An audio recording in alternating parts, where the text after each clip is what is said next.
तो कांटे से ही कांटा निकलता है। केवल एक ही उपाय है, तुम ब्रह्मास्त्र चलाना भी जानते हो और लौटाना भी जानते हो।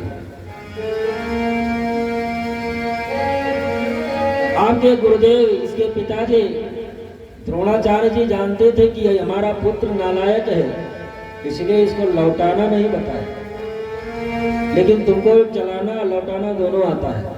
ब्रह्मास्त्र छोड़ दो। अर्जुन ब्रह्मास्त्र छोड़ दिए, दोनों ब्रह्मास्त्र आपस में टकराए। कुछ क्षणों के लिए तो ऐसा लगा कि अभी संपूर्ण ब्रह्मांड समाप्त हो जाएगा, लेकिन दोनों ब्रह्मास्त्र आपस में टकरा करके कुछ क्षणों के बाद में शांत हो गए।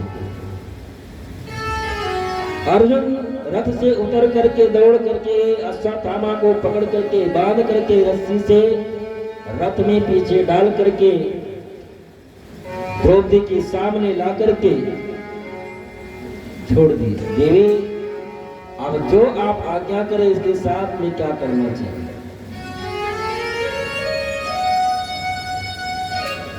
अब आपको निर्णय करना है। आपके 5 बेटों की हत्या इसने की है, लेकिन द्रौपदी, भगवान द्वारकाधीश द्रौपदी को अपना बहन क्यों मानते हैं? जिसकी 5 बेटों की हत्या की गई हो और हत्यारा सामने हो, उस हत्यारे को द्रौपदी कहती कि छोड़ दे इसको मत मारो। क्यों? मुच्यता मुच्यतामेव मुच्यता मुच्यतामेव ब्राह्मणो नितरां गुरु। ये आपके गुरु का पुत्र है। पहली बात, ये आपके गुरु का पुत्र है। दूसरी बात, ये ब्राह्मण है। और तीसरी बात, एक माँ के हृदय की वेदना एक माँ ही समझ सकती है। इनके पिता आपके गुरुदेव युद्ध स्थल में पहले ही मारे जा चुके हैं। इनकी माँ गौतमी अपने बेटे अश्वत्थामा के सहारे ही जीवित है। और हमारे तो अभी 5 पति आप जीवित हैं, हम आपके सहारे किसी तरह अपना जीवन यापन कर लूंगे। लेकिन यदि आप इसको मार देंगे तो आपकी गुरु पत्नी गुरुवानी मामुढ़ोदेश जननी गौतमी पति देवता, इसकी मां गौतमी रो रो करके अपने शरीर को परित्याग कर देगी। और यदि पति तो पहले ही मारे जा चुके हैं और बेटे के वियोग में यदि उनके मुख से श्राप निकल गया, ना मुख से निकला, उनके रोम से ही श्राप निकल गया, तो आप पांडवों का विनाश वैसे ही हो जाएगा। इसलिए मुच्यता मुच्यतामेव ब्राह्मणो नितरां। तो अर्जुन ने तो यही प्रतिज्ञा की थी कि देवी जैसी आप आज्ञा करेंगे वैसे हम करेंगे। लेकिन वहीं पर भीम खड़े हुए थे। भीम ने कहा कि अर्जुन दादा, यदि आप इसको छोड़ देंगे तो हम नहीं छोड़ेंगे, क्योंकि इसने हमारे 5 बेटों की हत्या की है। अब यहां आपस में भाइयों में ही ठन गए। धर्मराज युधिष्ठिर खड़े हुए थे, वो भी कुछ न बोल पाए। नकुल सहदेव ने कहा कि भीम दादा जो कहते हैं वो वही ठीक है। अर्जुन मन में विचार करने लगे कि अब यहाँ पर तो धर्म संकट उत्पन्न हो गया, करना क्या चाहिए। द्वारकाधीश भगवान कृष्ण की तरफ देखे और द्वारकाधीश भगवान मुझे कहे कि प्रभु जो आप निर्णय दे, यहाँ पर अब करना क्या चाहिए। ये सुनने वाली बात है। यहाँ पर भगवान द्वारकाधीश भगवान कृष्ण ने जैसा निर्णय दिया, यदि आजकल के जज ऐसा निर्णय दे दे तो एक वकील क्या 1 करोड़ वकील भी आ जाए तो समझ ही नहीं पाएंगे कि जज साहब ने निर्णय क्या दिया है। भगवान कृष्ण निर्णय कैसा देते हैं सुनिएगा। ब्रह्म बंधुर्न हन्तव्य, एक क्षत्रिय का परम धर्म परम कर्तव्य है ब्राह्मणों की रक्षा करना। ब्रह्म बंधुर्न हन्तव्य, ब्राह्मण को क्षत्रिय को नहीं मारना चाहिए। क्षत्रिय की धर्म है ब्राह्मणों की रक्षा करना। ब्राह्मण कैसा भी हो, क्षत्रिय ब्राह्मण के ऊपर हाथ नहीं उठा सकता, ये मारने के योग्य नहीं है। लेकिन फिर दूसरी बात भगवान कृष्ण कहते हैं, आता ताई बदर हड़ा, कोई भी हो कैसा भी हो, लेकिन यदि आता ताई है तो उसको छोड़ना भी नहीं चाहिए। अब इससे बड़ा आता ताई कौन हो सकता है कि सोते हुए 5 बालकों की हत्या कर दे, इससे बड़ा पापी और कौन हो सकता है। जबकि शास्त्र में लिखा है, मत्तम प्रमत्तम उन्मत्तम सुप्तम बालम स्त्रिया जड़म प्रपन्नम निरतम नीचम च रिपुम हन्तिम अधर्मवित्। धर्म तो ऐसा उपदेश करता है कि कोई पागल हो, दिवालिया हो, उन्मत्त हो, सोया हुआ हो, स्त्री हो, बालक हो, कोई जड़ बुद्धि का हो और जो भय से कांप रहा हो, यदि वो शत्रु भी है उसके ऊपर वार नहीं करना चाहिए। लेकिन ये तो सोते हुए बालकों की हत्या की है, तो इससे बड़ा आताताई कौन हो सकता है। एक तरफ तो भगवान कृष्ण अर्जुन से कहते हैं कि ब्रह्म बंधुर्न हन्तव्य, ब्राह्मणों की हत्या क्षत्रिय को नहीं करना चाहिए। दूसरी तक कह दें क्षत्रिय का परम धर्म है कि कोई आताताई है, दुराचारी है, पापी है, क्षत्रिय का परम धर्म है, उसको छोड़ना भी नहीं चाहिए, उसको दंड देना चाहिए। एक तरफ तो कहते हैं कि मारना नहीं चाहिए, तरफ कहते हैं कि छोड़ना नहीं चाहिए। लेकिन दोनों बात एक साथ कैसे? अर्जुन बात को समझ गए। अर्जुन ने मन में विचार किया, क्योंकि भगवान कृष्ण अर्जुन को 18 अध्याय की गीता सुनाई थी, तो ज्ञान आ गया। अर्जुन समझ गए कि अब करना क्या है। अर्जुन ने कहा कि कोई सम्मानित व्यक्ति हो, यदि आपके दरवाजे पर आया है, उसको कुछ ना करो, यदि अपमानित कर दो तो वो जब तक जीवित रहेगा क्षण क्षण मरता रहेगा। अर्जुन समझ गए कि यदि अश्वत्थामा को मैं मार दूंगा तो एक बार में ही समाप्त हो जाएगा, लेकिन यदि मैं अपमानित करके इसको दरवाजे से धक्के मार करके भगा दूंगा तो ये जब तक पृथ्वी पर जिएगा, जब तक ये पृथ्वी पर रहेगा, तब तक ये क्षण क्षण मरता रहेगा। संभावितस्य च कीर्तिर् मरणायतिरुच्यते। इसी का अनुवाद बाबा गोस्वामी तुलसीदास जी महाराज ने भी किया है। संभावित कहूँ अपने से लाओ, भावित कहूँ अपने से लाओ, कोटि नर सम दारुण गाओ, मरण कोटि सम दारुण गाओ, मरण कोटि सम दारुण गाओ, मरण कोटि सम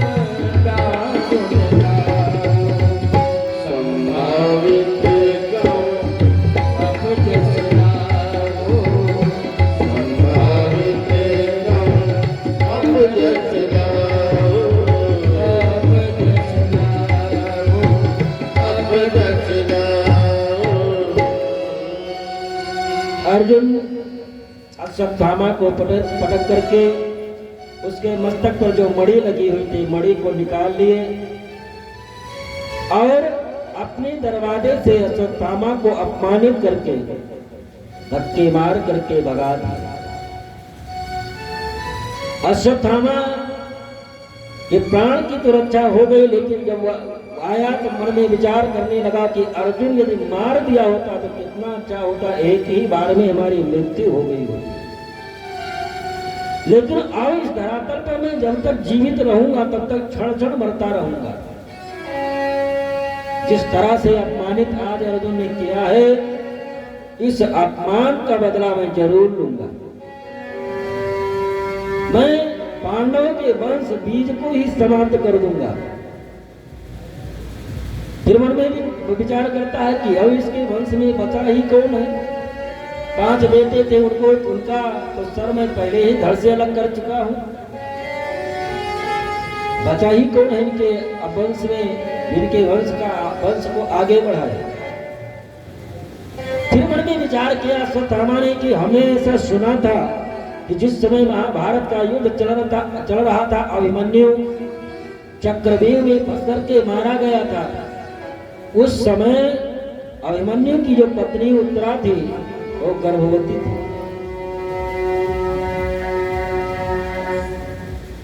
मैं उत्तरा के गर्भ को ही समाप्त कर दूंगा।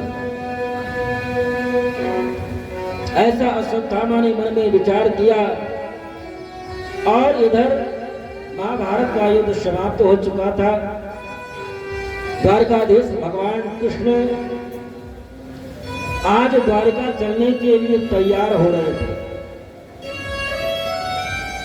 रथ तैयार हो गया था, रथ पर बैठने ही जा रहे थे। तब तक इधर अश्वत्थामा पुनः ब्रह्मास्त्र उत्तरा के गर्भ पर छोड़ दिया कि इसके गर्भ को ही समाप्त कर दिया। उत्तरा ब्रह्मास्त्र अपनी तरफ आता हुआ देख द्वारकाधीश भगवान कृष्ण एक पैर अपना रथ पर रखे थे चढ़ने के लिए, एक पैर नीचे ही था और पैर को पकड़ करके उत्तरा जोर जोर से चिंगाड़ मार करके रोने लगी। पाहि पाहि महायोगी देव देव जगत्पते नान्यं तद भयं तस्य यत्र मृत्यु परस्परम्।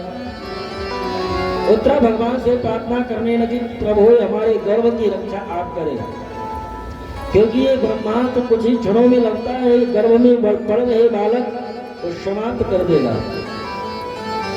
प्रभु मैं आपसे इसलिए प्रार्थना नहीं कर रही हूँ कि आप हमारी रक्षा करें, मैं आपसे इसलिए प्रार्थना कर रही हूँ कि यदि ये गर्भ में पल रहा बालक समाप्त हो गया तो कल के बाद में कोई आपके सहारे नहीं रहेगा। सब यही कहेंगे कि पांडव भगवान के सहारे हैं, आज उनके वंश में कोई नहीं बचा जो पिंडदान कर सके और अपने पुत्रों को तर्पण कर सके। प्रभु मैं आपसे प्रार्थना करती हूँ कि ये बालक जन्म ले ले, उसके बाद में चाहे ब्रह्मास्त्र हमारे शरीर को जला करके राख कर दे। जब तक ये बालक जन्म लेकर के धरा पर न आ जाए तब तक के लिए आप शरीर की रक्षा करें। कामं धातुमानाथ मामे गर्भे निपात्यताम्।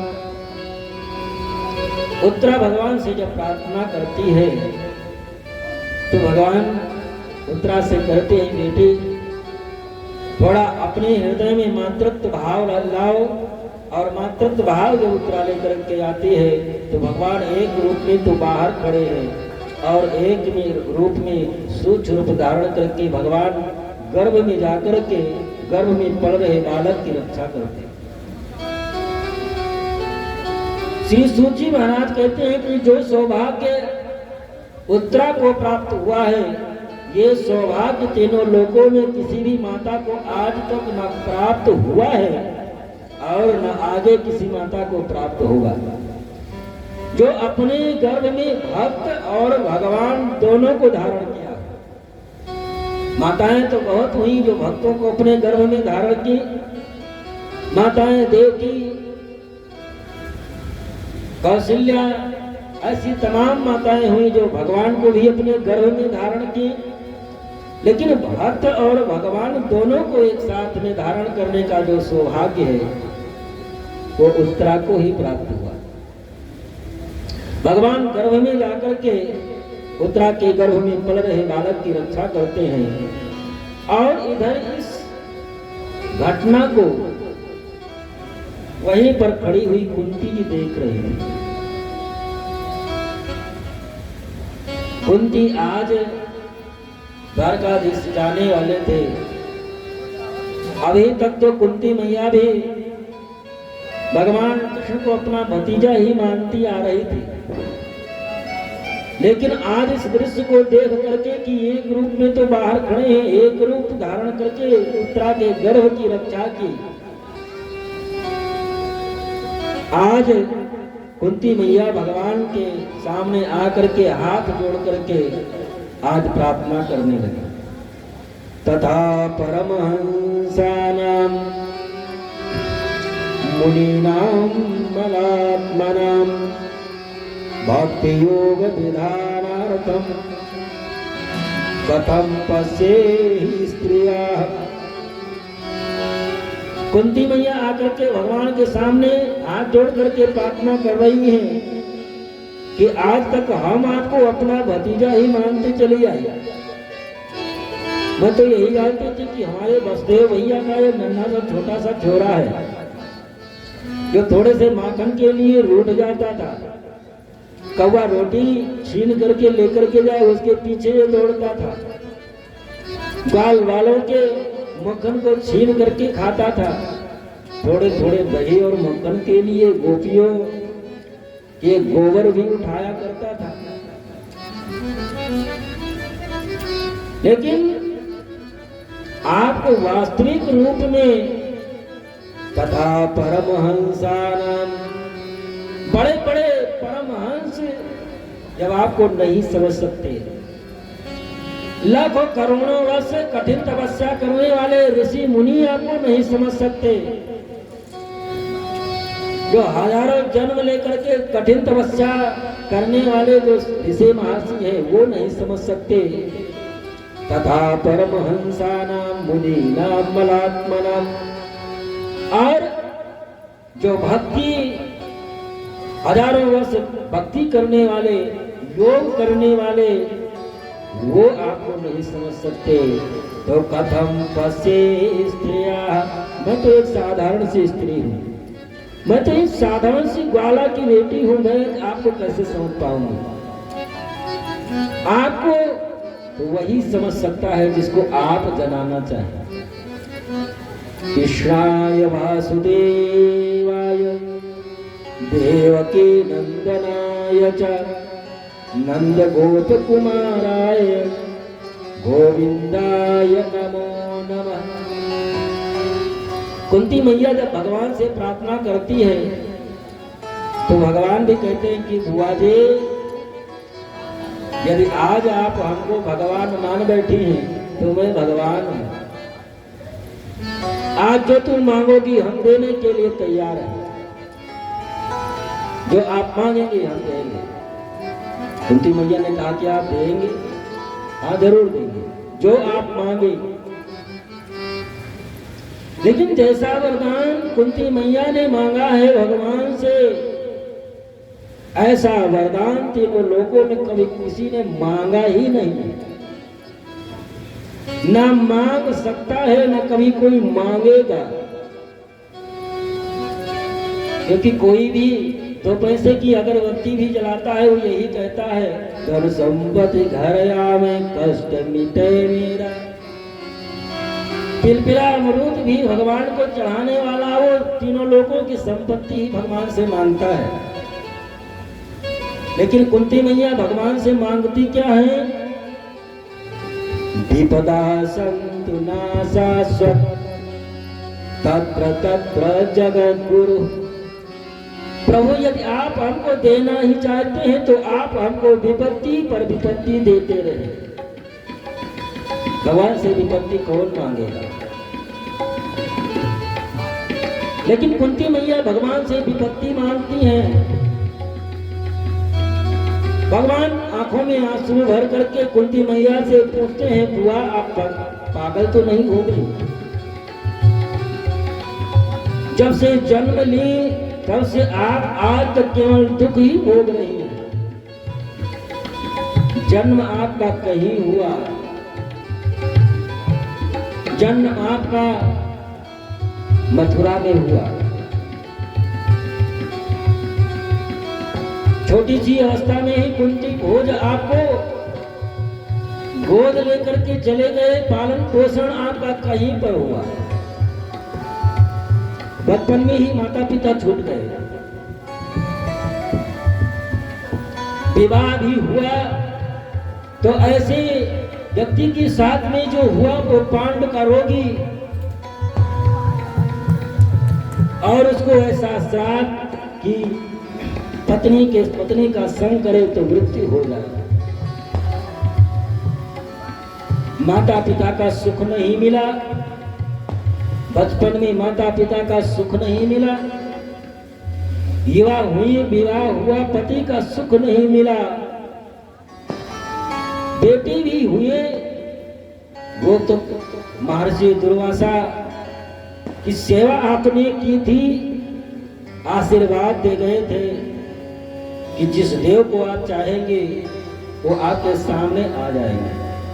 वो तो महर्षि दुर्वासा की कृपा से आपको देवताओं के द्वारा 5 पुत्र मिले, संत की कृपा से, और पुत्र भी हुए। तो उनको मारने के लिए दुर्योधन ने क्षण क्षण प्रति क्षण प्रयत्न करता रहा, प्रयास करता रहा। लाक्षागृह में जलाने का प्रयास किया, लड्डू में विष देकर के मारने का प्रयास किया, और तुम्हारी बहू द्रौपदी को दुर्योधन नंगा करना चाहा बीच सभा में। महाभारत ऐसे युद्ध, और जब जब हुआ तुम्हारे ऊपर विपत्ति पड़ी, आपकी विपत्ति को मैं बर्दाश्त न कर पाया और हमको भाग करके आना पड़ा। जब जब आपके ऊपर विपत्ति आती रही तब तक हमको भाग भाग करके द्वारका छोड़ करके आना पड़ा। कुंती मैया ने कहा, इसीलिए तो मैं दुख मांग रही हूं, इसीलिए तो मैं विपत्ति मांग रही हूं कि जब हमारे ऊपर विपत्ति पड़ेगी हम आपका स्मरण करेंगे और आप भाग करके आएंगे और आपका दर्शन हमको प्राप्त होता रहेगा। ऐसी धन संपत्ति वैभव से क्या मतलब जो परमात्मा को ही भुला दे। ऐसे धन संपत्ति से क्या मतलब जो आपको ही भुला दे। इसीलिए तो मैं विपत्ति मांगती हूँ कि जब विपत्ति हमारे सामने आएगी आपका मैं स्मरण करूंगी, आप आएंगे और आपका दर्शन होता है। दुखों से अगर खाई न होती, दुखों से अगर खाई न होती, तुम्हारी प्रभु याद आई न होती, तुम्हारी प्रभु याद आई न होती, दुखों से अगर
बनाई न होती, गरीबों की तुमने बनाई न होती, तुम्हारी कभी याद आई न होती, तुम्हारी कभी याद आई न होती, तुमसे जो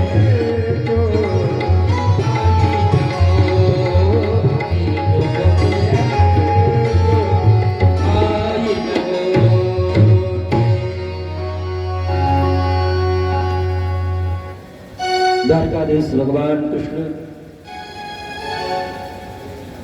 से कुंती मां प्रार्थना करती है। द्वारकाधीश भगवान कृष्ण द्वारका जाने के लिए तैयार थे, लेकिन यात्रा स्थगित कर दी। ये कहे बुआ आज नहीं जाएंगे, लेकिन न जाने का एक कारण और है। वो कारण क्या है कि भीष्म पितामह को द्वारकाधीश भगवान कृष्ण वचन दे चुके थे कि अंतिम समय में आकर के दर्शन जरूर दूंगा।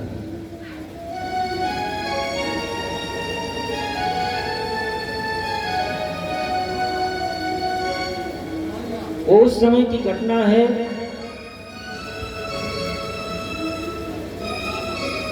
और भीष्म पितामह महाराज युद्ध स्थल युद्ध क्षेत्र में बाणों की सैया पर पड़े हुए हैं।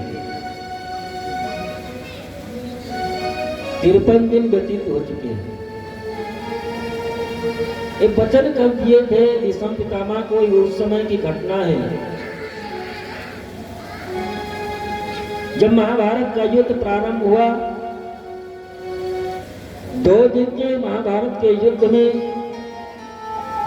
दुर्योधन के 10 भाई मार दिए गए, हजारों की संख्या में सेना मार दी गई, लेकिन पांडवों की तरफ 5 के 5 जीवित हैं और सभी सेना भी सुरक्षित है। तो दूसरे दिन भी जब देखा कि हमारे भाई मार दिए गए, सेना भी मारी गई, तो दुर्योधन जो अपने सिर में बैठा था मन में विचार करने लगा कि हमारे तरफ से लड़ने के लिए कर्ण ऐसे योद्धा भीष्म पितामह द्रोणाचार्य कृपाचार्य ऐसे महारथी जिसकी तरफ से लड़ने वाले हों, उस राजा के 10 भाई मार दिए जाएं, हजारों की संख्या में सेना मार दी जाए और विपक्षी पूर्ण रूप से सुरक्षित रहे। दुर्योधन सायंकाल भीष्म पितामह के शेर में गया और भीष्म पितामह से निवेदन करने लगा, बाबा क्या है, क्या आपको ऐसा नहीं लगता कि हम लोग करोड़ों की संख्या में होते हुए भी इस युद्ध में कमजोर पड़ रहे हैं? उधर से तो लड़ने वाले 5 सहायता करने के लिए द्वारकाधीश आए हैं, वो अस्त्र भी नहीं उठाते, केवल रथ हाँक रहे हैं। छोटी सी सेना है, लेकिन उधर के अभी सबकी सब सुरक्षित हैं और हमारे 10 भाई मार दिए गए, सेना भी हजारों की संख्या में मारी गई और हमारे तरफ से लड़ने वाले ऐसे ऐसे महारथी हैं। आप ऐसे महारथी, हम ये जानते हैं कि आप में वो बल, वो पौरुष, वो शक्ति है कि आप चाहें तो आप एक ही बाण में अर्जुन को उनके रथ सहित आप हजारों मील दूर फेंक सकते हैं। वो शक्ति, वो सामर्थ्य आपके बाण में है। लेकिन बाबा क्या बात है, ये बात हमारे समझ में नहीं आती। तो भीष्म पितामह ने कहा, क्या हमारे ऊपर तुम शंका कर रहे हो? कि हम पांडवों की तरफ से लड़ रहे हैं। दुर्योधन ने कहा कि नहीं, ऐसी बात नहीं, मैं शंका नहीं कर रहा, जो बात है वो मैं बात आपके सामने रख रहा हूं। तो भीष्म पितामह ने कहा ठीक है बेटा, मैं प्रतिज्ञा आज करता हूं कि कल मैं पांचों में से एक को मैं जरूर मारूंगा,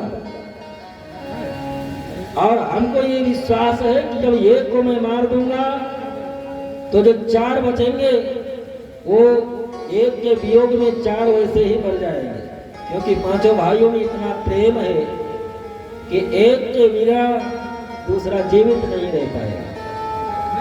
कल के युद्ध में पांडव समाप्त हो जाएंगे, कल महाभारत युद्ध समाप्त हो जाएगा, लेकिन उसके लिए काम करना होगा।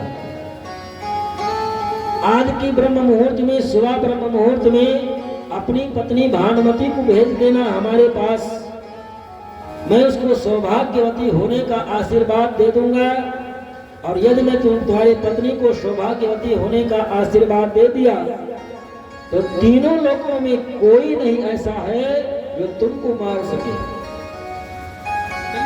लेकिन ये बात केवल हम जाने, तुम जानो, तुम्हारी पत्नी जाने, तीन के अलावा चौथे तक ये बात नहीं जानी चाहिए। भीष्म पितामह ने प्रतिज्ञा कर ली, और भीष्म पितामह ने जो प्रतिज्ञा कर ली उसको ब्रह्मा जी अपने लेखनी के द्वारा लिख देते। भीष्म की प्रतिज्ञा कोई टालने वाला तीनों लोगों में नहीं था। लेकिन द्वारकाधीश भगवान कृष्ण, उनसे कौन सी बात छुपी रह सकती। ब्रह्म तो चींटी के पैर में नूपुर बांध दिया जाए, उसकी आवाज को भी वो परमात्मा सुनता है। कितनी बड़ी चींटी होती है, उसके कितने बड़े पैर, कितना बड़ा नूपुर बनाएंगे, उसके पैर में बांधेंगे, कितनी आवाज होगी। परमात्मा चींटी के पैर में बांधे हुए नूपुर की आवाज भी सुन लेता है, तो भीष्म पितामह की प्रतिज्ञा तो कैसे नहीं सुनेगा। द्वारकाधीश ने जब ये सुना कि भीष्म पितामह बाबा ने प्रतिज्ञा कर ली, बड़ी चिंता हुई।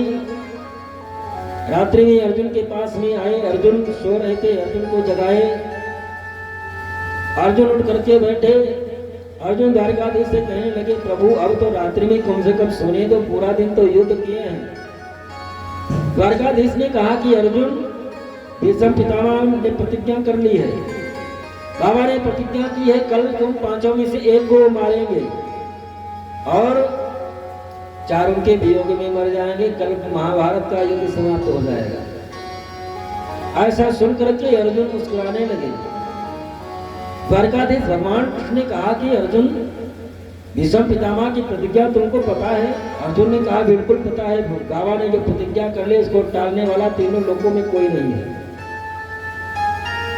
तो द्वारकाधीश ने कहा, मृत्यु की बात को सुनकर के तुमको हंसी आ रही है? अर्जुन ने कहा, क्या हंसो ना तो क्या रो? हमारा जो काम है वो मैं कर रहा हूं, आपका जो काम है वो आप करें। द्वारकाधीश ने कहा कि मतलब? अर्जुन ने कहा कि भक्त का काम होता है भगवान का चिंतन करना, वो मैं कर रहा हूं। भक्त का काम चिंता करने का नहीं है, चिंता करने का काम आपका है, वो आप करें। हमारा काम है आपका चिंतन करना, तो मैं 24 घंटा निरंतर आपका स्मरण करता हूँ। सोते जागते उठते बैठते 24 घंटा निरंतर ही आपका ध्यान करता हूँ। द्वारकाधीश मन में विचार करने लगे, अजीब भक्त है, कल ये युद्ध में मार दिए जाएंगे और कल के बाद में तीनों लोगों में कोई हमारे सहारे नहीं रहेगा। सब यही कहेंगे कि पांडव द्वारकाधीश के सहारे रहे, पांचों मार दिए गए। अब करें क्या? रात्रि में द्रौपदी के शिविर में आए, रात्रि के लगभग 12 बज गए। द्रौपदी सोई हुई थी, आए बहन। द्रौपदी बाहर लौट निकल करके आई, भैया क्या है? अरे कल तुम्हारा सिंदूर धुल जाएगा, कल तुम्हारी चूड़ी टूट जाएगी। मतलब कल भीष्म पितामह तुम पांचों पतियों में से एक को मारेंगे, चार उनके वियोग में मर जाएंगे। तो द्रौपदी ने कहा भैया हम क्या करें, एक काम करो, बाबा आशीर्वाद देने के लिए भानुमति को बुलाए और बाबा भानुमति को आशीर्वाद दे, उसके पहले चल करके तुमको मैं आशीर्वाद दिलवा देता हूं। एक काम करो, तुम बढ़िया श्रृंगार कर लो, तैयार हो जाओ, चलो साथ में। द्रौपदी अंदर गए, 16 श्रृंगार करती है। कन्हैया ने कहा कि रात में अकेले चलना ठीक नहीं, किसी दासी को साथ में ले लो। द्रौपदी ने कहा कि कन्हैया, अपने निजी स्वार्थ के लिए किसी को कष्ट देना ये अपराध है। किसी दासी को रात में जगाए, उसको कष्ट होगा। और दिन की सेवा के लिए है, रात्रि में जगाने का जो कष्ट है, जागने का कष्ट है, किसी को क्यों दे अपने निजी स्वार्थ के लिए। तो कन्हैया ने कहा कि मैंने काम कर, तो स्त्रियों वाला पोशाक, कपड़ा, जो भी श्रृंगार होता है वो ले आ। आज अपने भक्त की रक्षा करने के लिए वो पूर्ण पार्वत परमेश्वर परमात्मा, जिनके रोम रोम प्रति लाग यों कोटि कोटि ब्रह्मांड, जिनके एक एक रोए करोड़ों करोड़ों ब्रह्मांड समाया रहता है। और एक ब्रह्मांड कितना बड़ा होता है, एक ब्रह्मांड में भी करोड़ों पृथ्वी, करोड़ों सूर्य, करोड़ों चंद्रमा, करोड़ों ब्रह्मा होते। वो ब्रह्म आज अपने भक्त की रक्षा करने के लिए दासी का रूप धारण करता। द्वारकाधीश द्रौपदी को साथ में लिए भीष्म पितामह की कुटिया पर पहुंचे। भीष्म पितामह भी आज जो भगवान का ध्यान करने के लिए बैठे, माला लेकर के तो बैठे हैं, लेकिन ध्यान में आज द्वारकाधीश नहीं आ रहे। बाबा भी मन में विचार करते हैं, मैंने अपराध किया उनके भक्त को मारने की मैंने प्रतिज्ञा की है, तो कैसे ध्यान में आए। इधर द्वारकाधीश भगवान कृष्ण द्रौपदी को लेकर के शरीर के पास में पहुंचे। द्रौपदी अंदर जाने लगे, पैर में चप्पल पहने हुए थे।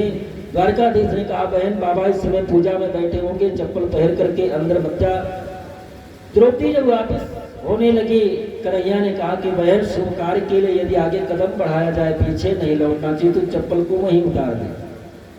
द्रौपदी अपने चप्पल को उतार देती है। कन्हैया द्रौपदी की चप्पल को उठा करके पहुंच करके अपने पीताम्बर में बांध करके पीछे लटकाए। द्रौपदी अंदर गई, बाबा माला लेकर के बैठे हुए थे, चरण को पकड़ ली।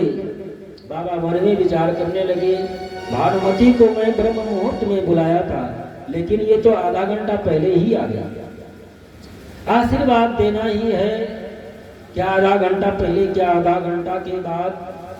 वैसे ही आज माला लेकर केवल बैठे ही रह गए रात भर। द्वारकाधीश ध्यान में ही नहीं आया। आशीर्वाद दे दूं जाए, पीछा छोड़े। बाबा ने कहा, सौभाग्यवती भव। जब सौभाग्यवती होने का आशीर्वाद दिए, तब द्रौपदी बोली, बाबा आपने जो आशीर्वाद दिया है वो खाली तो नहीं जाएगा।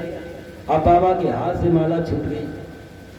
भीष्म पितामह ने कहा कि बेटी, तुमको लाने वाला कौन है, क्योंकि हम प्रतिज्ञा किए थे, आशीर्वाद देने के लिए भानुमति को बुलाए थे, और बेटी तुम आ गई, दासी के साथ में आई है बाबा। भीष्म पितामह ने कहा कि बेटी, उन्होंने तो हमारे कुल को धन्य कर दिया कि जिसकी रक्षा करने के लिए वो पूर्ण पार परमेश्वर निरंतर लगा रहता हो, वो तो चरण छूने के योग्य है। चलो हम तुम्हारे दासी का दर्शन करेंगे। कहाँ है आपकी दासी? बाहर खड़ी है बाबा। भीष्म पितामह जब शिविर से बाहर निकल करके आए, आज इस दृश्य को देख करके फपक करके जोर से चिल्ला करके रो पड़े। द्वारकाधीश मानना पड़ेगा कि अपने भक्तों की रक्षा करने के लिए आप कुछ भी कर सकते हैं, किसी भी हद तक जा सकते हैं। प्रतिज्ञा करते समय केवल हम थे, दुर्योधन था, तीसरा कोई नहीं था। लेकिन हमको तो पता ही है कि आप तो कण कण में व्याप्त हैं। लेकिन धर्म, युद्ध भी एक धर्म ही होता है। मैं अपने धर्म का पालन कर रहा हूं, क्षमा करना प्रभु। द्वारकाधीश भगवान कृष्ण ने कहा कि बाबा आप तो कभी अधर्म पर चले ही नहीं, आपसे अधर्म कैसे हो सकता है? आप तो अधर्म कभी कर ही नहीं सकते। एक जन्म क्या, आपकी करोड़ों जन्म की बात हमको पता है, आपने कभी भी कोई अधर्म नहीं किया। तो प्रभु यदि भगवान ने कहा कि बाबा आज हम आप इस धर्म प्रतिज्ञा और बहुत प्रसन्न है, जो मांगना चाहे मांग ले। भीष्म पितामह ने कहा कि बाबा प्रभु मांगना क्या है? अब तो जीवन बीत गया, बस थोड़ा सा बचा है। जब जीवन में किसी भी वस्तु की चाहत न रही, कुछ भी चाहत न रही, तो अब क्या मांगे? बस एक ही चाह है कि जन्म जन्म मुनि जतन कराही, अंत राम कई आवत नाही। ऋषि मुनि हजारों वर्ष बैठ करके कठिन तपस्या करते हैं कि अंतिम समय में आपका नाम मुख से निकल जाए, लेकिन अंतिम समय में आपका नाम भी मुख से नहीं निकल पाता।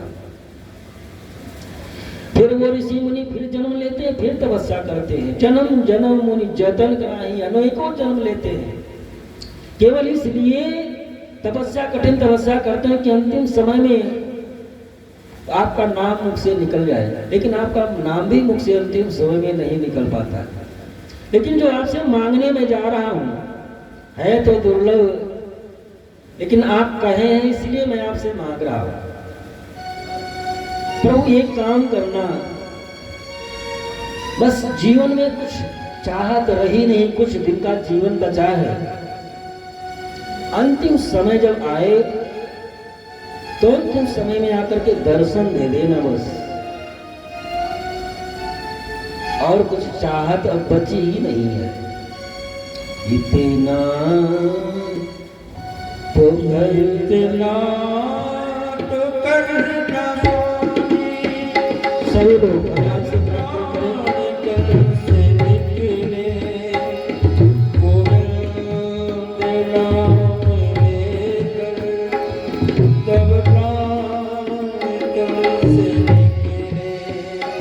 इतना तो करना स्वामी, जब प्राण तन से निकले, गोविंद नाम लेकर, तब प्राण तन से निकले। नाम लेकर तब प्राण तन से निकले, गोविंद नाम लेकर तब प्राण तन से निकले। इतना तो करना साम, इतना तो करना साम, जब प्राण तन से निकले, गोविंद नाम लेकर तब प्राण तन से निकले, गोविंद नाम लेकर तब प्राण तन से निकले। श्री गंगा जी का तट हो, यमुना का रसी घट हो, गंगा जी का श्री यमुना का बंसी घट हो, मेरा सोला निकट हो, तब प्राण तन से निकले। मेरा सावरा सावरा सावरा, मेरा सावरा निकट हो, तब प्राण तन से निकले। इतना तो करना स्वामी, जब प्राण तन से निकले, गोविंद नाम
भीष्म पितामह भगवान से कहा कि अंतिम समय में दर्शन दे देना बस।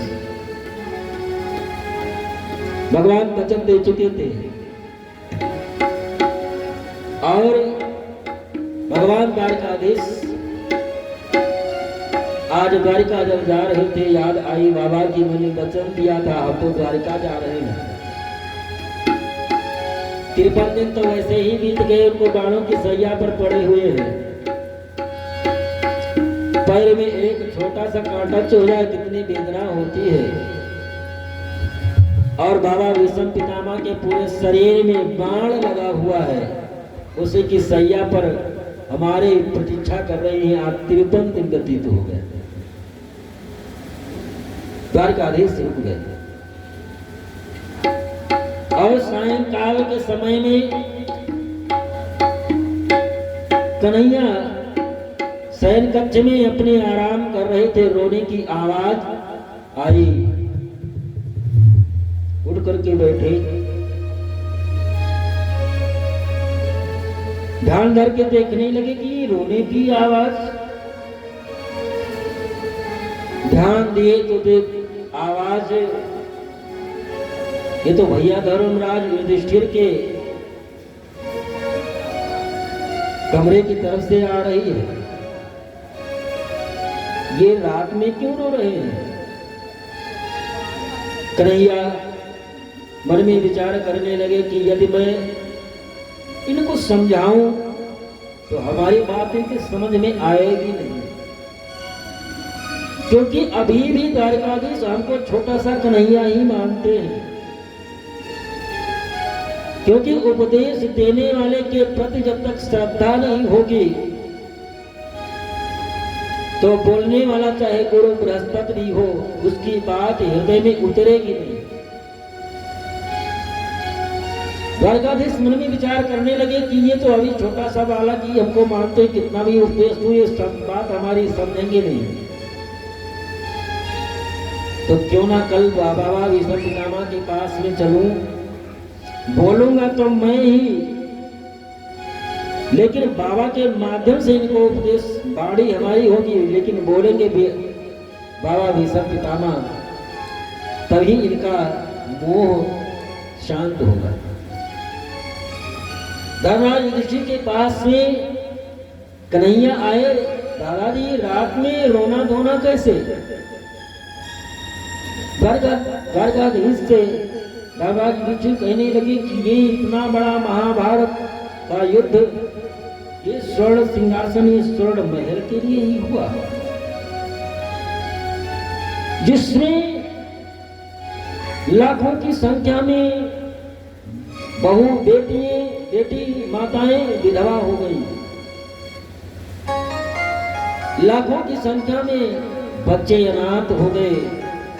क्या इसी स्वर्ण सिंहासन और ये रत्न जड़ित इस महल के लिए? कन्हैया में जब लेटता हूं थोड़ी सी झपकी आती है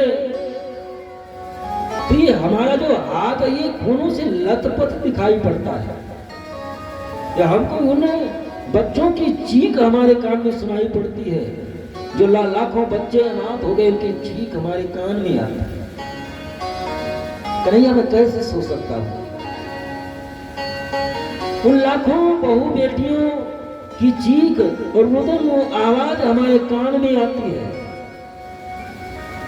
थोड़ी सी भी झपकी लगती है, आपको लगता है कि हमारा ये हाथ उन हजारों योद्धाओं के खून से लथपथ है। कन्हैया हमारा मन कैसे शांत हो सकता है? द्वारकाधीश मन में विचार करने लगे, दादा को हम समझाऊंगा, हमारी बात तो समझेंगे।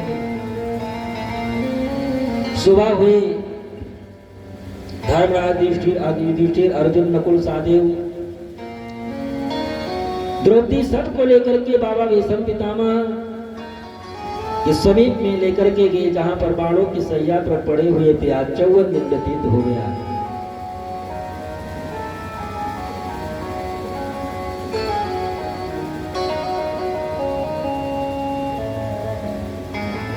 सामने पहुंचे, भीष्म पितामह कन्हैया को देख करके मुस्कुराए और अर्जुन से कहते हैं कि अर्जुन, ये बगल में खड़े हैं, इनको जानते हो कौन है? हाँ, क्यों नहीं, ये हमारे मामा के बेटे हैं। भीष्म पितामह ने कहा कि अर्जुन, तो कितना सौभाग्यशाली है, इनसे एक रिश्ता जो जोड़ ले उसका कल्याण हो जाता है। एक भी रिश्ता कोई जोड़ ले इनसे तो उसका कल्याण हो जाता है। अर्जुन, तुमने इनसे कितने रिश्ते बना रखे हैं, तो कितना सौभाग्यशाली है। यम मन्यसे मातुलेयम, कभी कहता है कि ये हमारे मामा के बेटे हैं, इसको भाई मानता है। यम मन्यसे मातुलेयम प्रियम मित्रम, इनको अपना प्रिय भी मानता है, इनको अपना मित्र भी तो मानता है। सुहृदमम, इसको अपना सुहृद भी मानता है। अकारो, यहाँ तक इनको आप अपना नौकर भी बना लेता है। कभी जब जरूरत पड़े तो सचिव बना करके भी भेज दिया, सचिव बना करके कोई सलाह भी लेता है। सचिवो दूतम सौहृदतम, यहाँ तक महाभारत के युद्ध में सारथिम, सारथी बना करके उनसे रथ भी हटवाए। संसार के जितने रिश्ते हैं सब रिश्ते उनसे जोड़ लिए। कितना सौभाग्यशाली है।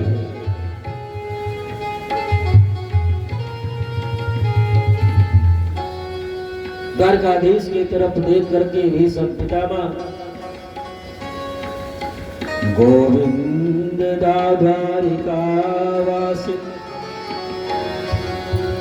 गोविंद द्वारिकावासी, कृष्ण गोपी जनप्रिय, कौरवे परिभूतां मां किं जानासि केशव। कन्हैया, आपको कौन जान सकता है?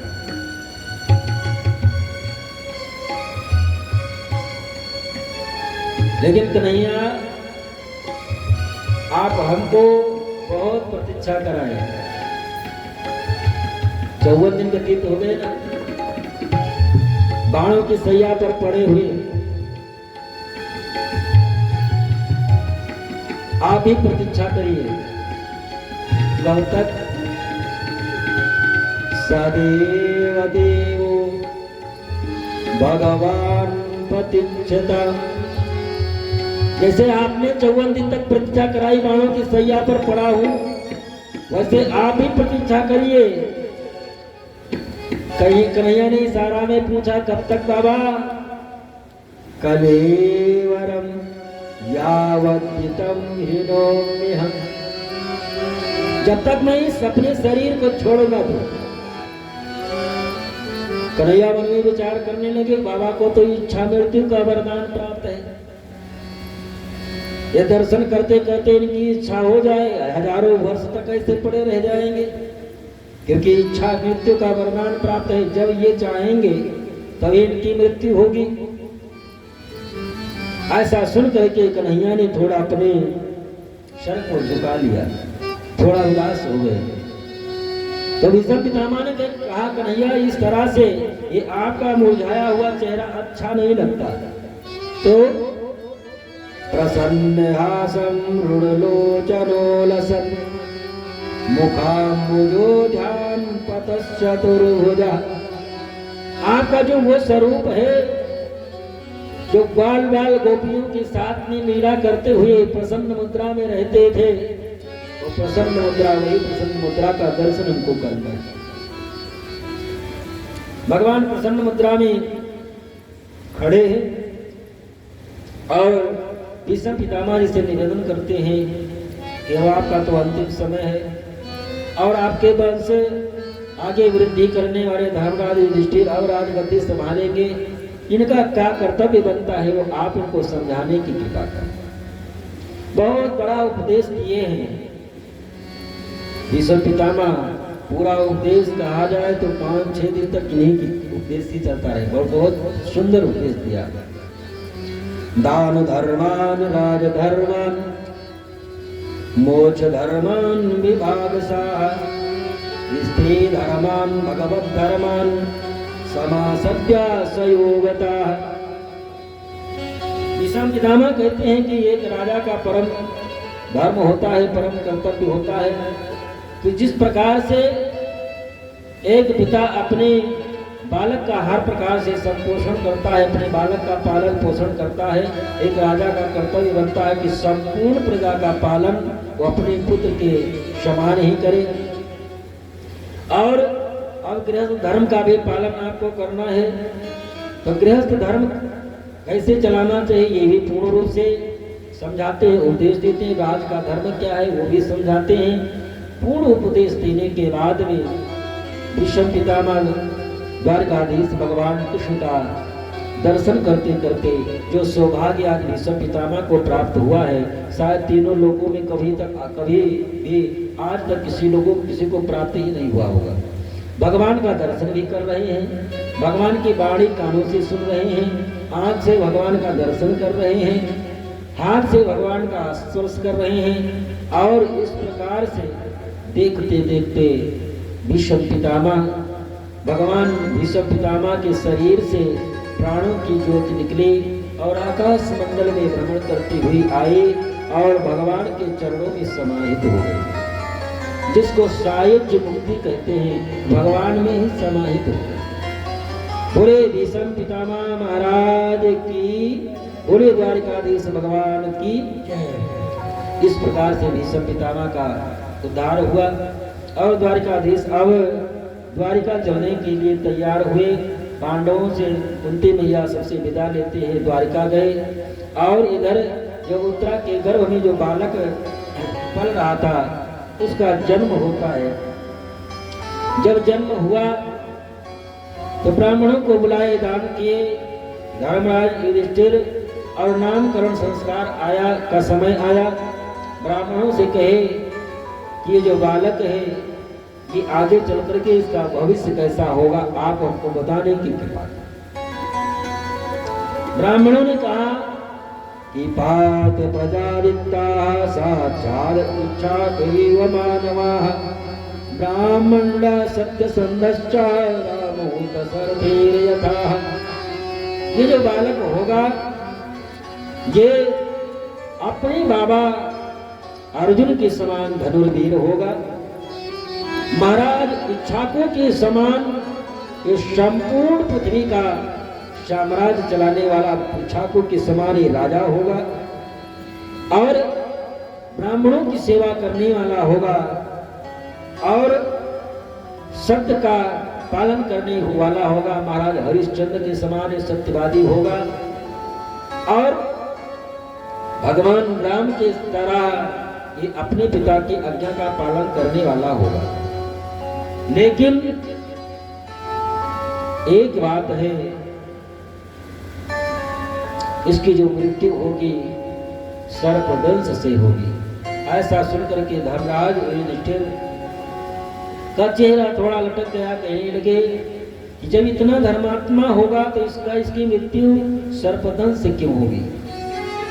क्योंकि शास्त्र में ऐसा हमें जाना है कि अन्यानि भूतानि गच्छतानि यम मंदिरम, जिसकी मृत्यु सर्पदंश से होती है उसको नरक में जाना पड़ता है, उसकी सदगति नहीं होती। तो ब्राह्मणों ने कहा कि भले ही इसकी मृत्यु सर्पदंश से होगी, लेकिन इसकी सदगति होगी क्योंकि स्वयं पूर्ण पार्वण परमेश्वर परमात्मा जिन्होंने गर्भ में आकर के इनकी रक्षा की, वही परमात्मा पुनः अवतरित होकर के बाणे के रूप में आकर के इनकी वहां पर भी आकर के रक्षा करेंगे। इधर अर्जुन द्वारिकाधीश भगवान कृष्ण को भेजने के लिए गए थे और इधर कुछ दिनों के बाद में श्री विदुर जी महाराज तीर्थ यात्रा करके वापस लौट करके आए और अपने भाई को लेकर के चले गए। इधर धर्मराज युधिष्ठिर और अर्जुन गए थे द्वारिका, उनका इंतजार कर रहे थे कि बहुत दिन हो गए अर्जुन लौट करके आया नहीं। लेकिन जब अर्जुन वापस लौट करके आए तो अर्जुन का चेहरा लटका हुआ था। अर्जुन से धर्मराज युधिष्ठिर ने पूछा कि अर्जुन तुम्हारा चेहरा क्यों लटका हुआ है? क्या तुम्हारे सामने कोई गौ की हत्या हो गई तुम रक्षा न कर पाए, कोई ब्राह्मण की हत्या हो गई तुम उसकी रक्षा न कर पाए, या किसी को कुछ आपने देने के लिए कहा था और उसको दे न पाए? ये तुम्हारे चेहरे से ये तेज क्यों गायब हो गया? अर्जुन कुछ बोल नहीं रहे। धर्मराज युधिष्ठिर ने कहा कि भाई बताओ तो कारण क्या है कि तुम्हारे चेहरे से आज ये तेज गायब हो गया?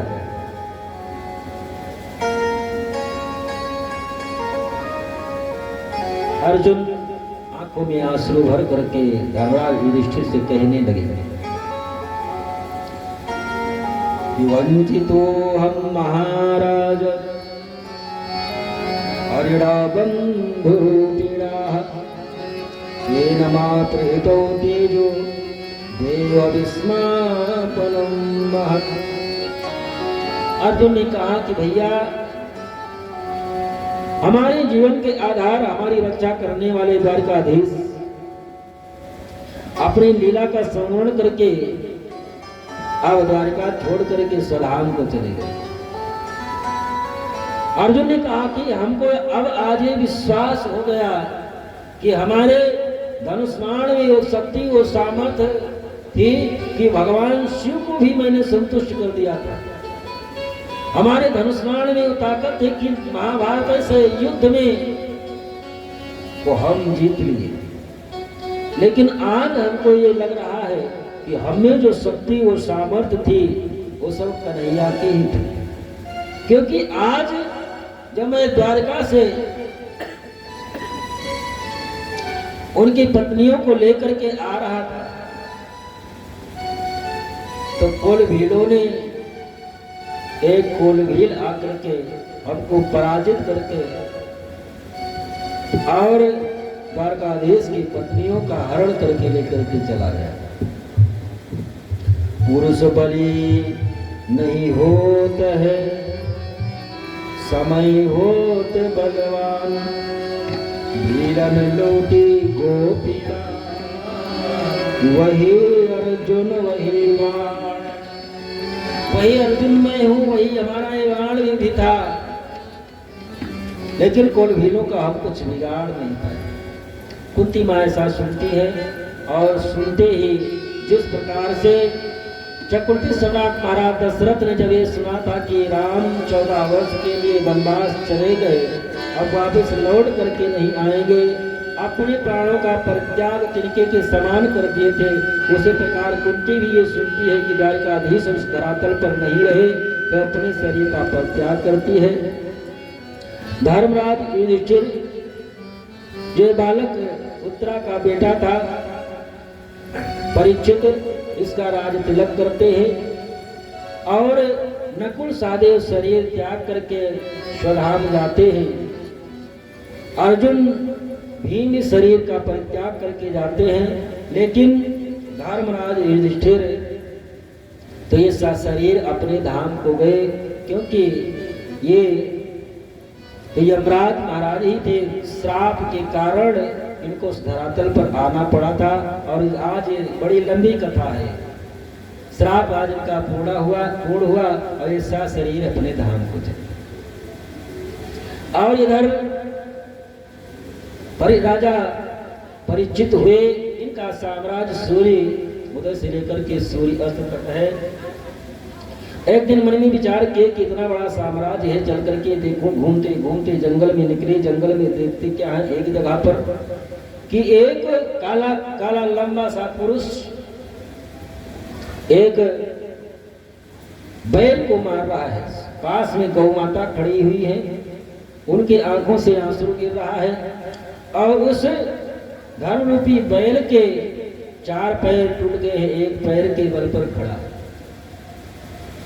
ऐसा देख करके राजा परीक्षित अपने धनुष पर बाण चढ़ाए कि तू कौन है, हम तुमको जीवित नहीं छोड़ेंगे। भले ही गोपाल इस धरातल को छोड़ करके चले गए हैं, लेकिन गोपाल का भक्त है, मैं तुमको जीवित नहीं छोड़ूंगा। वो आकर के राजा परीक्षित के चरण में गिरा, प्रार्थना करने लगा कि हम कलयुग हैं, आप हमसे आपकी शरण में आए हैं, आप हमारी रक्षा करें। राजा परीक्षित ने कहा तुम हमारे साम्राज्य में नहीं रह सकते। कलयुग ने कहा कि प्रभु आप राजा हैं, आपकी आज्ञा का पालन करना हमारा कर्तव्य है, लेकिन आप इस शरण में मैं आया हूँ और शरणागत की रक्षा करना एक राजा का कर्तव्य है। मैं आपकी शरण में हूँ, इसलिए आपको हमारी रक्षा करना ही पड़ेगा। तो राजा परीक्षित ने कहा ठीक है, आपको हम 4 जगह देते हैं रहने के लिए, वह 4 जगह पर जाकर के तुम रहो। कहां पर? कहा जहां पर जुआ खेला जा रहा हो, जहां पर लोग शराब पीते हो, जहां पर वैश्यागमन होता हो और जहां पर हिंसा हो रही, जहां पर पशुओं को काटा जा रहा हो, ऐसे 4 जगह पर मैं तुमको रहने के लिए स्थान देता हूं। कलयुग ने कहा कि आप हमारे अवगुण को ही समझे, हमारे गुण को आपने नहीं जाना, हमारे गुण को समझ करके एक सुंदर स्थान दे ही दो। आपके अंदर गुण क्या है? तो कलयुग ने कहा कि यत् फलम नास्ति तत्सा नायोगेन समाधिना तत्फलम लभते सम्यक करो केशव कीर्तना। कलयुग ने कहा कि अन्य द्वापर त्रेता सतयुग में हजारों यज्ञ करने के बाद में जो पुण्य मिलता है, हजारों प्रकार के दान करने के बाद में जो पुण्य प्राप्त होता है, और वो पुण्य कलयुग में केवल भगवान के संकीर्तन करने मात्र से ही प्राप्त हो जाता है। अन्य युगों में मानसिक अपराध भी लगता है, लेकिन कल हमारे युग में मन से किया हुआ अपराध नहीं भोगना पड़ता, लेकिन मानसिक धर्म किया हुआ, मानसिक दान धर्म किया हुआ वो प्राप्त हो जाता है। इसलिए एक सुंदर स्थान मिलना ही चाहिए। तो राजा परीक्षित ने कहा ठीक है, तुमको स्वर्ण में भी रहने के लिए स्थान देता हूं। तो यहाँ पर एक प्रश्न उठता है कि भगवान स्वयं कहते हैं कि धातु नाम अस्मि कांचनम, माने जो धातुओं में सोना है वो स्वरूप मेरा ही है। तो भगवान और कलयुग दोनों एक साथ में कैसे रह सकते? सोने का स्वरूप भगवान का ही माना गया है, तो कलयुग भी सोने में कैसे रह सकता? तो यहाँ पर ये बताया गया कि जो धर्म पूर्वक कमाया हुआ जो धन होता है, उसके द्वारा जो धन सोना खरीदा जाता है, उसमें तो भगवान निवास करते हैं, लेकिन जो अधर्म से कमाया हुआ जो सोना होता है उसमें तो कलयुग ही निवास करता है। और राजा परीक्षित आज जो मुकुट धारण करके आए थे वो जरासंध का था। जब इनके बाबा जरासंध को पराजित किए तो जरासंध का मुकुट ले आए थे और सुंदर लगा मुकुट, वही मुकुट आज धारण करके ये आए थे।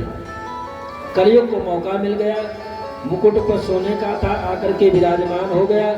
बुद्धि भ्रमित हुई, वहां से आगे जब बढ़े समीक ऋषि का आश्रम पड़ा। भूख और प्यास से पीड़ित थे राजा परीक्षित। जो राजा हमेशा साधु महात्माओं के साष्टांग प्रणाम किया करता था, उनकी आज्ञा का पालन किया करता था, वही राजा कलयुग के प्रभाव से आज उनको ढोंगी मान बैठा। आकर के आवाज लगाई, वो ध्यान मग्न थे, उनको क्या पता कौन राजा आया कौन गया। राजा परीक्षित कलयुग के प्रभाव से वहीं पर पड़ा हुआ मरा हुआ सर्प शमीक ऋषि के गले में लटका करके और अपने महल वापस लौट करके चले आए। जब ही वो स्वर्ण मुकुट माथे से उतारा, ज्ञान आया कि आज हमारे द्वारा बहुत बड़ा अपराध हो गया, एक संत का अपराध हो गया, अब ये शरीर रखने के योग्य भी नहीं है। यदि कोई अब दंड कौन दे हमको, मैं स्वयं राजा हूँ, इसका दंड तो हमको मिलना ही चाहिए कि जो हाथ हमेशा साधु संतों की सेवा के लिए उठा करते थे, आज उसी संत वही हाथ आज एक संत का अपराध करके आया। और इधर समीक ऋषि का पुत्र श्रृंगी को ये पता चला कि राजा परीक्षित तुम्हारे पिता के गले में मरा हुआ सर्प तक्षक डाल करके चला गया है। ऋषि पुत्र हाथ में जल लिया और श्राप दे दिया। ये तिलंघित मर्यादम तक्षका सप्तमे हनि, जिस प्रकार के हे राजा तुमने हमारे पिता के गले में जो तक्षक सर्प डाल करके गया, हमारे पिता का अपमान किया है, यही तक्षक सर्प आज के 7वें दिन तुमको डसेगा, तुम्हारी मृत्यु हो जाएगी। श्रृंगी ने श्राप देकर के अपने पिता समीक के पास में आए, जोर जोर से रुदन करने लगे, गले में मरा हुआ जो सर्प था उसको हटाए। फिर बेटे की रुदन सुन करके समीक महाराज के समाधि टूटे, बेटा रो क्यों रहे हो? सारी बात बताई कि राजा परीक्षित आए थे, आपके गले में मरा हुआ सर्प डाल करके चले गए, लेकिन हमने उनको दंड दे दिया है। उनको दंड दे दिया? कैसा दंड? आज के 7वें दिन सब तक्षक सर्प डसेगा, उनकी मृत्यु हो जाएगी। समीक ने कहा कि बेटा तुमने ये बहुत बड़ा अनर्थ कर डाला, क्योंकि अब इस धरातल को राजा परीक्षित जैसा राजा नहीं मिलेगा। राजा परीक्षित के समान धर्म करने वाला, राजा परीक्षित के समान साधु संत ब्राह्मणों गौ की सेवा करने वाला राजा नहीं मिलेगा। अब तो इनके बाद में जो भी राजा आएगा, प्रजा का खून चूसने वाला और प्रजा के साथ में अन्याय और अधर्म करने वाला ही राजा मिलेगा अब इस धरातल को। तुमने ये क्या किया? लेकिन अब उनके कल्याणार्थ कुछ उपाय तो करना ही चाहिए। समीक ने अपने 2 शिष्यों को भेजे कि राजा परीक्षित से जाकर के बता दो कि आज के 7वें दिन की मृत्यु होगी सर्पदंश से, कोई उपाय जो करना चाहे कर ले। ऋषि कुमार राजा परीक्षित से आकर के बताए, राजा परीक्षित बहुत प्रसन्न हुए। राजा परीक्षित ऐसा सुन करके आज के 7वें दिन मृत्यु होगी सुन करके बहुत प्रसन्न हुए। क्यों? क्योंकि राजा परीक्षित ने मन में विचार किया कि 7 दिन के लिए हम अमर हो गए, क्योंकि इस जीवन का 1 सेकंड का भी ठिकाना नहीं है कि कब किसकी मृत्यु आ जाए। लेकिन हम तो अपने सीने पर हाथ रख करके कह सकते कि 7 दिन तक मृत्यु हमारा कुछ नहीं बिगाड़ सकता। 7 दिन तक हम जीवित रहेंगे। अपने राजकाज को अपने पुत्र को सौंप करके जन्मेजय को और गंगा जी के किनारे आ गए। जो भी ऋषि महर्षि सुन पाते हैं कि राजा परीक्षित को श्राप लगा है, गंगा जी के किनारे पहुंचे हैं। सभी ऋषि महर्षि वहां पर पहुंच रहे हैं। वशिष्ठ, विश्वामित्र, अत्रि, अंगिरा, दुर्वासा सब ऋषि महर्षि सब आ गए। वशिष्ठ जी महाराज जो राम जी को कथा सुनाने वाले सब ऐसे बड़े बड़े ऋषि महर्षि सब आ रहे हैं। सब उपाय खोज रहे हैं कि 7 दिन में जिसकी मृत्यु हो उसका उद्धार कैसे हो। कोई कहता ये अनुष्ठान, ये पूजा पाठ किया जाए तो 7 दिन में उद्धार हो सकता है। कोई कहता ये इतने दिन तक ये अनुष्ठान किया जाए तो उद्धार हो सकता है, नरक न जाना पड़े। और उसी समय भगवान की कृपा हुई, स्वयं भगवान भगवत अवतार श्री सुखदेव जी महाराज का वहां पर आगमन होता है। तत्रा भगवत भगवान व्यास पुत्र ददृक्षयागमटमानोनपेक्षा अलच्छलिंगो निजलावतुष्ट वृत्तैश्चबालैरवधूत द्वेषः। सुखदेव जी महाराज का आगमन हुआ। सभी ऋषि महर्षि सब उठ करके उनका स्वागत किए और श्री सुखदेव जी महाराज को ऊंचे आसन पर बैठा करके श्री राजा परीक्षित ने उनका पूजन किया। और राजा परीक्षित सुखदेव जी से कहते हैं कि महाराज, हमको ये तो पूर्ण विश्वास है कि हमारी अब दुर्गति नहीं होगी, क्योंकि भगवान राम को भी जो उपदेश करने वाले, कथा सुनाने वाले उनके गुरुदेव वशिष्ठ भी जब विराजमान है। वशिष्ठ जी के पुत्र उनके पोते व्यास जी, पराशर जी और आप जैसे संत यहाँ पर विराजमान हैं, जिन संतों का दर्शन करने मात्र से ही करोड़ों वर्ष के पाप समाप्त हो जाए, ऐसे ऐसे संत। और अंतिम समय में जिस गंगा का जल मुख में डाल देने से सदगति हो जाए, गंगा जी के समीप में हम बैठे तो हमारी दुर्गति कैसे हो सकती है?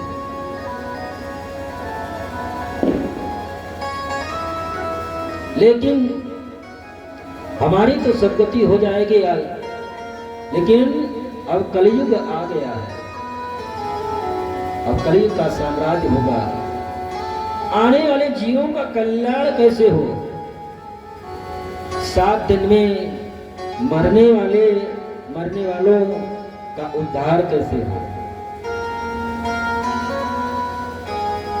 श्री सुखदेव जी महाराज ने कहा कि बड़ा अच्छा प्रश्न किया है आपने। मरना तो सबको ही 7 ही दिन में, 8वां किसी के लिए बना ही नहीं। मरना तो सबको इसी 7 ही दिन में है। सप्ताह में 7 ही दिन है, 8 नहीं। और महाराज आपको तो 7 दिन का समय मिला है। 7 दिन तो मृत्यु आपके समीप आ ही नहीं सकते। खटवान नाम के राजर्षि हुए, जो उनको एक मुहूर्त का समय मिला था, उनको पता चला कि एक मुहूर्त में हमारी मृत्यु हो जाएगी, एक मुहूर्त में ही अपना कल्याण कर लिए।